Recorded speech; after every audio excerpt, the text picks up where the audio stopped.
Sir మరి కొన్ని గంటల్లో అంటే 13వ తారీఖు నాడు ఈ సారస్వతికి ఎన్నికలు జరుగుతున్నాయి.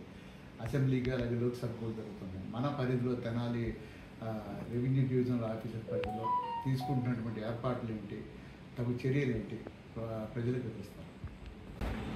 సో 13 రోజుల్లో తెనాలిలో ఎలక్షన్స్ ఉన్నాయి.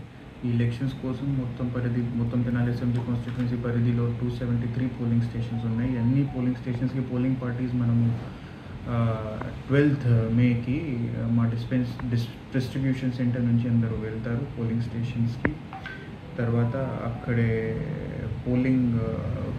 రేపు పోలింగ్ అరేంజ్మెంట్స్ వాళ్ళు అక్కడే చూస్తారు.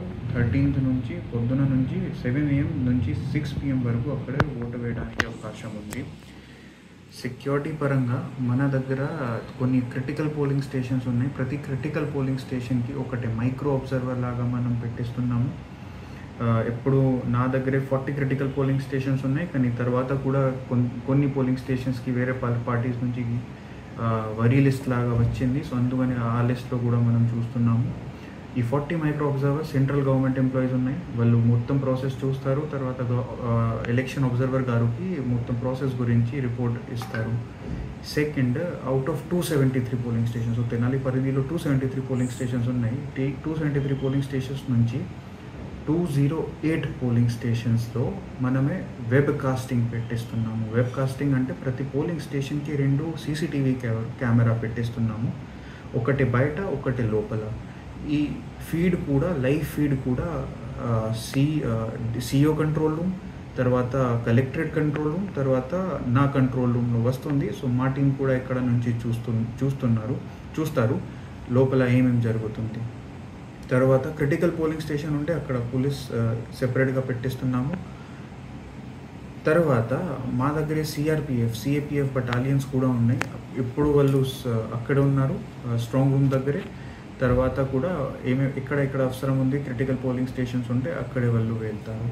సో ఈ ప్రకారంగా మనము మొత్తం ప్రాసెస్ గురించి తయారున్నాము. తర్వాత మా తెనాలి కాన్స్టిట్యుయెన్సీలో 7 మోడల్ పోలింగ్ స్టేషన్ లాగా పెట్టాము. 3 యూనిక్ మోడల్ పోలింగ్ స్టేషన్ అంటే కొంచెం మనం అక్కడే చాలా అన్ని ఫెసిలిటీస్ మనం ఇస్తాము. తర్వాత కూడా కొంతమంది ఎక్స్ట్రా ఫెసిలిటీస్ అక్కడే పెట్టిస్తున్నాము. ఒకటే విమెన్ మోడల్ పోలింగ్ స్టేషన్, ఒక రూరల్లో, ఒక అర్బన్లో, ఒకటే యూత్ పోలింగ్ స్టేషన్, ఒకటే PWD పోలింగ్ స్టేషన్స్. ఈ పోలింగ్ స్టేషన్స్లో ఎక్కడ యూత్ ఓటర్స్ ఎక్కువగా ఉన్నాయి అదే మనం యూత్ పోలింగ్ స్టేషన్ లాగా పెట్టాము. Similarly women, similarly PWD polling station. ఇక్కడే మనం బాగా డెకరేట్ చేసాము. షెడ్ లాగా అన్ని ఫెసిలిటీస్ ఉన్నాయి. తర్వాత డెకరేషన్ కూడా జరిగింది. ఇక్కడే స్టాఫ్ కూడా అలాగా ఉన్నాయి. So women model polling station ఉంటే అక్కడే స్టాఫ్ కూడా విమెన్. సార్ ఏదైనా ప్రాబ్లం వస్తే కనుక మీరు ఎవరిని అప్రోచ్ అవ్వాలి? ఓటర్లు కానీ అక్కడ అఫీషియల్స్ కానీ, అంటే ఇక్కడ నేరుగా ఓటర్లకు ఏదైనా సమస్య వచ్చిందనుకోండి, లేదు ఒక్కోసారి వచ్చే అవకాశాలు ఉంటాయి. అటువంటిప్పుడు వాళ్ళు ఏదన్నా కంప్లైంట్ చేయడం కానీ లేకపోతే నేరుగా మీ దృష్టికి తేవాలంటే ఎవరిని కలవాలి? ఏదన్నా టోల్ ఫ్రీ నెంబర్ లాంటిది అని ఇచ్చారా? సో కంప్లైంట్స్ ఉంటే కూడా చాలా మెకానిజమ్స్ ఉన్నాయి. సో ఇక్కడ హెల్ప్ లైన్ నెంబర్ కూడా మనం పెట్టాము. అదే ప్రెస్ రిపోర్ట్లో కూడా ఇచ్చాము. హెల్ప్ లైన్ నెంబర్తో కంప్లైంట్ వస్తే మా టీమ్ సెక్షన్ తీసుకుంటాము. తర్వాత మాకు యాక్షన్ టేకన్ రిపోర్ట్ కూడా వాళ్ళు సబ్మిట్ చేస్తారు. తర్వాత ఒకటి యాప్ కూడా ఉంది, CVGIL. ఆ యాప్ మీద కూడా కంప్లైంట్స్ వచ్చాయి. ఈ యాప్లో కంప్లైంట్ వస్తే 100 minutes లోపల మనం రిజాల్వ్ చేస్తాం. తర్వాత ఒకటి NGSP పోర్టల్ కూడా ఉంది, national grievances portal for voters. అక్కడే కూడా ప్రాబ్లమ్స్ ఎప్పుడు మన దగ్గర కంప్లైంట్ వస్తే అది కూడా మనం రిజాల్వ్ చేస్తాం. తర్వాత కొంతమంది నా దగ్గర కూడా వస్తున్నారు, AR ఆఫీస్లో కూడా వస్తున్నారు, BLOస్తో కూడా కోఆర్డినేట్ చేస్తున్నారు. ఒకటి ఓటర్ హెల్ప్ లైన్ లాగా యాప్ ఉంది. ఈ యాప్లో RO డీటెయిల్స్, ARO డీటెయిల్స్, తర్వాత BLO డీటెయిల్స్ కూడా ఉన్నాయి. సో ఎలక్టోరల్ రోల్ గురించి ఇష్యూ ఉంటే, కష్టం ఉంటే మీ PLO మీకు సమాధానం ఇస్తాము. For it at our level, మా లెవెల్లో ప్రిసైడింగ్ ఆఫీసర్స్ పోలింగ్ టీమ్కి ఇబ్బంది పడుతుంది, వాళ్ళు సెక్టర్ ఆఫీసర్స్కి చెప్తారు. సెక్టర్ ఆఫీసర్స్ 25 సెక్టర్ ఆఫీసర్స్ కూడా మన దగ్గర ఉన్నాయి.